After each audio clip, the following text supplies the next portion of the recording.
মানবতা বিরোধী অপরাধের মামলায় মৃত্যুদণ্ড পাওয়া জামায়াত ইসলামীর নেতা এটিএম আজহারুল ইসলামকে খালাস দিয়েছেন দেশের সর্বোচ্চ আদালত।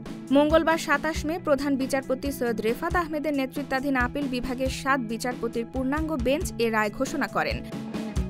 রায় ঘোষণার সময় আদালতে উপস্থিত ছিলেন জামাতের নায়েবে আমির সৈয়দ আবদুল্লাহ মোহাম্মদ তাহের সহ দলের কেন্দ্রীয় ও মহানগর নেতৃবৃন্দ। এটিএম আজহারুল ইসলামের পক্ষে শুনানিতে অংশ নেন জ্যেষ্ঠ আইনজীবী এহসান এ সিদ্দিক ও শিশির মনির। রাষ্ট্রপক্ষে ছিলেন আন্তর্জাতিক অপরাধ ট্রাইব্যুনালের প্রসিকিউটর গাজী মনোয়ার হোসেন তামিম।